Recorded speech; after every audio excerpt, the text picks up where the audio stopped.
नियम बना लीजिए कि हर एक फर्स्ट संडे को मीटिंग होगी, चाहे 2 ही आदमी आए।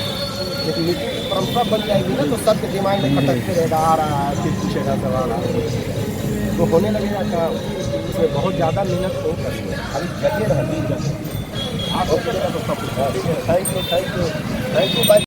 अभी हमारे बीच महापरिवर्तन आंदोलन के प्रणेता पूर्व डीजीपी बीके सिंह जी हैं और मोतिहारी में महापरिवर्तन आंदोलन को स्थापित करने के लिए लगभग 2 साल से आ रहे हैं, मीटिंग हो रही है। आज बहुत सारे सामाजिक लोग इस महापरिवर्तन आंदोलन में जुड़े हैं और निश्चित रूप से सभी लोगों के सहयोग से जो भ्रष्टाचार है वो मिटाने का संकल्प लिया है। और हम जैसे सत्यार्थी जी जैसे, आलोक जी जैसे और बहुत सारे लोग हैं, इन सभी जैसे लोगों का परम दायित्व बनता है कि इस सर के आंदोलन में हम लोग भाग लें और निश्चित रूप से गांधी की कर्मभूमि है, यहाँ से शुरू हो रहा है तो निश्चित रूप से सफल होगा। सर, क्या है महापरिवर्तन आंदोलन? महापरिवर्तन आंदोलन एक अराजनीतिक प्रयास है, एक सामाजिक प्रयास है और इसमें जनता को जागरूक करने और उनमें एकता लाकर बिहार में फैली राजनीतिक गंदगी को साफ करना है।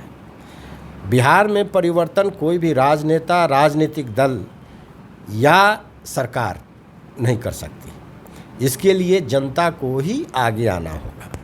बिहार आज मजदूरों का कारखाना बना हुआ है। 75 सालों में जब हम बिहार के लिए कुछ नहीं कर सके तो मुझे नहीं लगता है कि आगे हम कुछ करने की स्थिति में हैं। इसलिए इस आंदोलन की ज़रूरत है, जागरूकता आंदोलन की।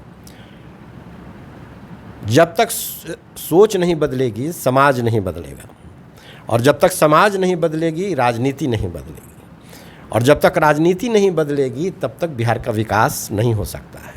तो इसलिए मोतिहारी की जनता की सोच में बदलाव लाने के लिए हम ये प्रयास कर रहे हैं।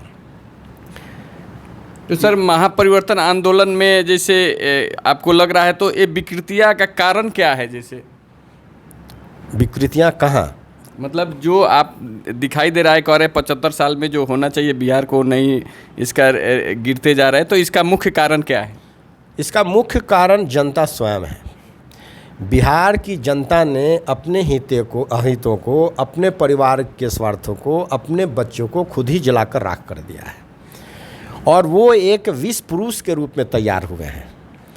जैसे पुराने ज़माने में विष कन्या हुआ करती थी, जिसमें किसी भी छोटी लड़की को धीरे धीरे जहर देकर विष कन्या के रूप में लोग तैयार करते थे।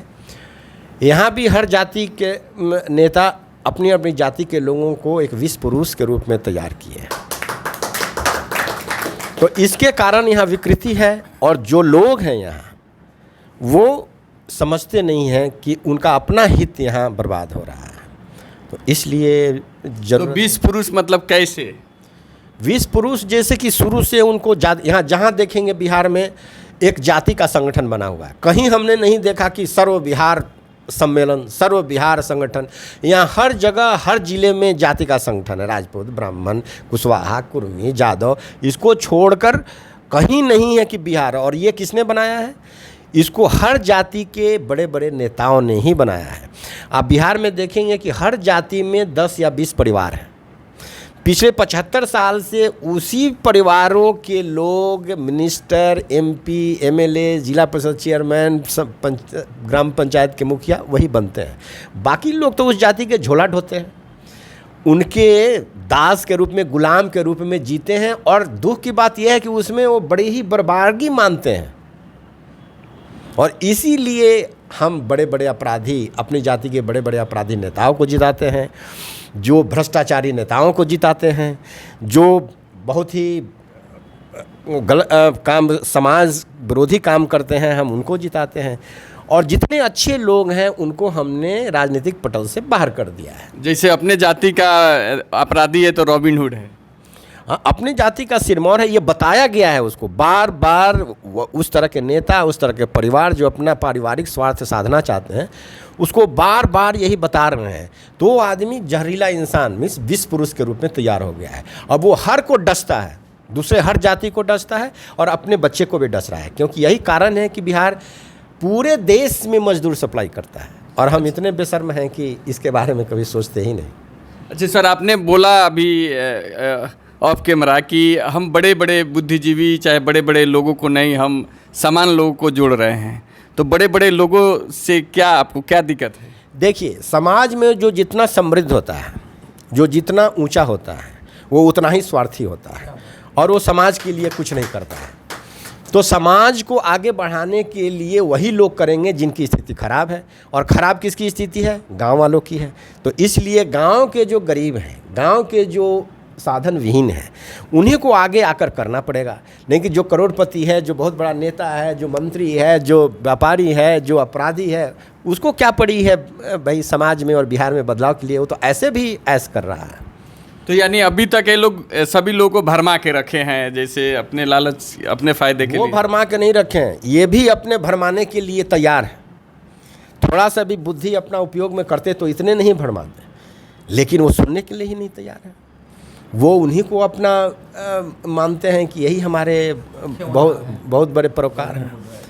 तो जब आप भक्षक को अपना रक्षक मान चुके हैं तो आपका तो लूटना निश्चित है, जो लूट रहे हैं। सर, पंचायत और प्रखंड और जिला कमेटी अनुमंडल तक अगर हमारा संगठन बन जाता है तो हम भ्रष्टाचार और ये सब को कैसे दूर करेंगे? थोड़ा एक मिनट में दूर करेंगे। अगर मान लीजिए कि जिलाधिकारी कार्यालय में भ्रष्टाचार है, जब हम जाते हैं तो कोई बात नहीं सुनता है, कोई मिलता नहीं है। एक हम सिग्नेचर कैंपेन करेंगे घर से ही, पूरे 30 लाख अगर जनता है मोतिहारी का, 30 लाख लिख के और कैंपेन शुरू करेंगे।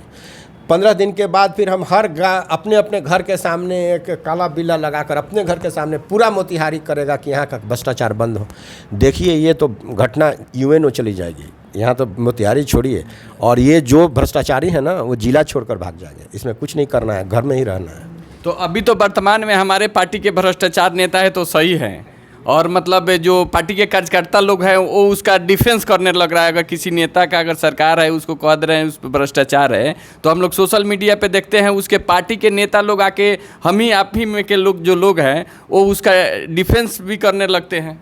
इसलिए कि वो जो नेता है उसको अपने पे रोल पर रखे हुए हैं, उसको पैसा देता है, उसको मदद पहुंचाता है। जैसे किसी ने कहा ना कि लोग यहाँ हॉस्टल चला रहे हैं अपनी अपनी जाति के, बहुत उपकार कर रहे हैं। उपकार नहीं कर रहे हैं, वो 200 लोगों को अपना गुंडा पार्टी बना के रखे हैं। जब ज़रूरत पड़ेगी तो वो लोग जाके उनकी तरफ से मारपीट करेंगे, उनकी सभा में जाकर भीड़ जुटाएंगे, उनके लिए काम करेंगे। तो उसी तरह से जो आप कह रहे हैं कि सोशल मीडिया पर उनको प्रोटेक्ट करते हैं, डिफेंड करते हैं, वो सब लोग वैसे ही हैं जिनको नेताओं ने पाल रखा है। वो तो करेंगे ही, और नेताओं को केवल 200 आदमी को पालना है, पूरे मोतिहारी की जनता को जरूरत नहीं है। यही 200 हर जगह को भरमा देंगे अपनी अपनी जाति के लोगों को। अच्छा सर, आप कहते हैं कि ईमानदार लोग को चुनना हमारा परम जब चुनाव का जो कार्य है, तो लास्ट कमेंट यही कि हम लोग कैसे मतलब क्या करें कि ईमानदार लोग चुन के आएगा? देखिए, एक ही बार में तो ईमानदार चुन कर आएगा नहीं, तो क्या करना है? अगर कोई उम्मीदवार 100 हत्याएँ किया है, कोई उम्मीदवार 10 हत्याएँ किया है, कौन अच्छा है? पहले 100 मर्डर जो किया है उसको बाहर करिए राजनीति से।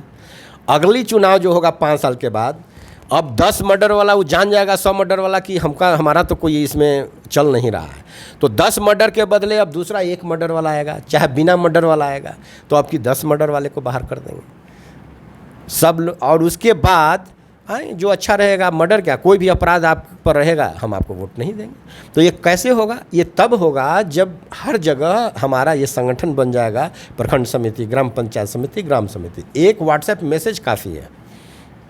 वोट के पहले एक मैसेज आप सब लोग विचार करिए, आप जिस पार्टी को देना है दीजिए, आप जिस उम्मीदवार को देना है दीजिए, लेकिन भ्रष्टाचारी को, हत्यारे को, अपराधी को नहीं देना है। देखिए, ये सब बाहर हो जाएंगे। तो ये थे सर वीके सिंह जी, जो महापरिवर्तन अभियान को लेके आए हैं गांधी की कर्मभूमि चंपारण में। निश्चित ही सर ने जो कहा वो विचारणीय है, और हम लोग को सबसे ज़्यादा अच्छा यही लग रहा है कि कोई राजनीतिक पार्टी नहीं है, केवल जनता को जागरूक करने के लिए जागो जागो बिहार वासी तुम्हें जगाने आए हैं। तो धन्यवाद, और मुझे लगता है कि आप सभी इस विचार से ज़रूर प्रभावित होंगे, और पंचायत स्तर, प्रखंड स्तर, अनुमंडल स्तर पे कमेटी बन रहा है, आप सब लोग इसमें ज़्यादा से ज़्यादा ज्वाइन कीजिए। धन्यवाद, आपका भी धन्यवाद सर। ओके, धन्यवाद।